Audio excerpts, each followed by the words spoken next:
And now back to our favourite hobby here on the internet, yelling at retards and telling them they're wrong. That was bullshit! There is, however, option number 3, which is Japan. Tokyo, Japan. Japan, who's the government official in charge of luring the Olympics to Japan, just recently wrote to the International Olympic Committee, wrote this weekend to say that the committee should be confident that everything in Japan is fine. Everything is fine, especially with that whole nuclear situation just a couple hours outside Tokyo.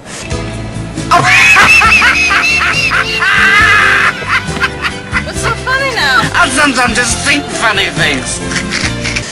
That Japanese official wrote that letter to the International Olympic Committee on the same day that these guys, in this tape here from the BBC, took a radiation leak reading at the destroyed Fukushima nuclear plant, which said that anybody standing in that spot for a few hours would find themselves in a dangerous enough place, a radioactive enough place, that they would be dead in 4 hours. Just how worried should the outside world be about the latest radiation readings coming from the Fukushima nuclear plant? On Sunday, Tokyo Electric Power said it had taken a reading close to water storage tanks of 1,800 millisieverts an hour. That is 18 times higher than a reading taken at the same spot 2 weeks ago. 1,800 millisieverts an hour, enough to kill you in 4 hours, and 18 times what that reading was 2 weeks ago. But do not worry, Olympic Committee, everything is totally under control in Japan, except for the out-of-control nuclear disaster. But other than that, everything else is totally under control. We got this. As the Japanese government bucks for the Olympics, the Japanese Prime Minister is actually leaving the G20 early to go lobby the International Olympic Committee in person. As they try to make that case, the Japanese government is also announcing that it, as the government, will take over the management of the ongoing catastrophe at Fukushima. They had, up to this point, left it in the hands of essentially the power company that owned and operated the plant when all this happened in the first place. But now the government says that the government will take over. Is that reason to feel more hopeful about them getting that situation under control? For context, yesterday there was another earthquake in Japan, a 6.9 magnitude earthquake. And also yesterday, those same workers from that BBC clip went out and took another radiation leak reading at the site of the nuclear plant, and what had been an 1,800 millisieverts reading this weekend is now a 2,200 millisieverts reading. This is now 2.5 years long. A 2.5-year-long ongoing accumulating international ecological disaster. Why is it still getting worse, and when will it stop getting worse? Joining us now is Edwin Lyman. He's a senior global security scientist specializing in nuclear power safety with the Union of Concerned Scientists. Dr. Lyman, thanks very much for being with us tonight. Good evening, Rachel. So the Japanese government says it is taking over. Do we have any reason to believe that they have better ideas about how to make this situation better than the people who've been handling it thus far?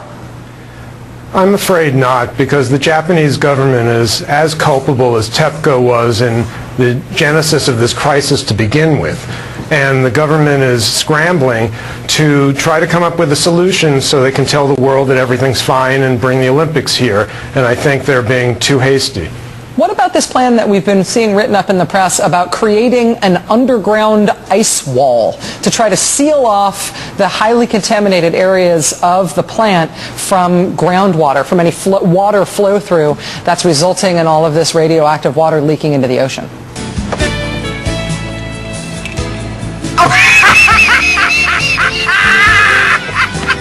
What's so funny now? I sometimes just think funny things.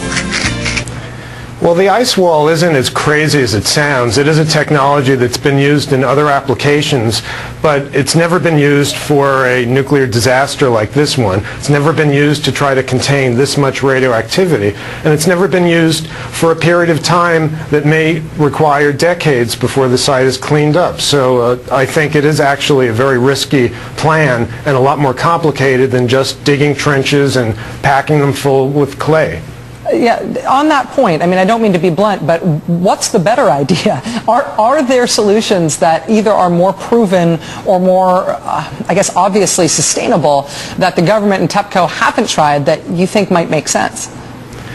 Well, as they say in so many other contexts, there are no good options. And the frozen wall may be as good as the others. The problem is that it requires a continuous power source to keep that soil frozen. And I think I would prefer a simpler, more straightforward method of simply constructing an impermeable material wall that you don't have to worry is going to melt if you lose power for an extended period of time.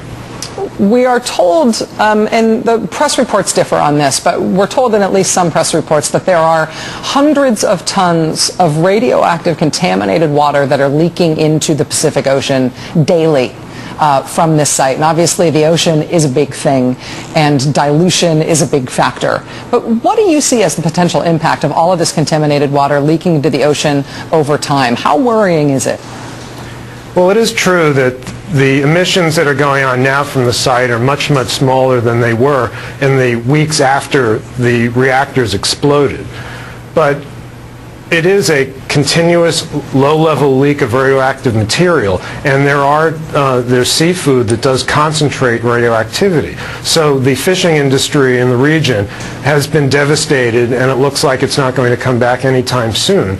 And there will be occasional levels of contamination in seafood much further away that will be unacceptable. So people are going to be slowly consuming the radioactive material coming out of Fukushima.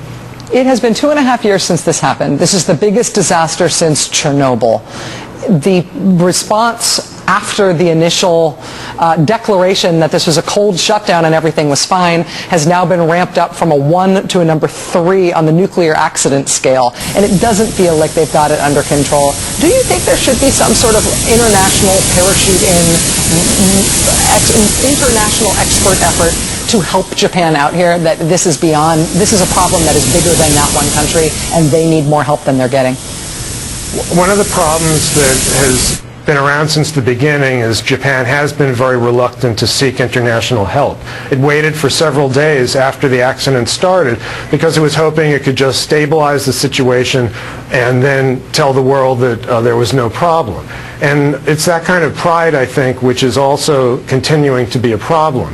Certainly, they should be trying to get the best ideas from anyone they can find. Unfortunately, I think the range is very limited. And the ice wall is an idea which has been applied in the United States, for example. So it is worth examination. But the fact is that their options are limited. You have a radioactive, soggy mess at the site, and what really needs to be done is purification of the water, packaging of the radioactive material in a stable form so that it can eventually be disposed of in a way that's isolated from the environment. Dr. Edwin Lyman, nuclear power and security expert with the Union of Concerned Scientists. It's nice to have you back, even though we're always talking about super depressing things. Thank you, sir. That don't make no sense.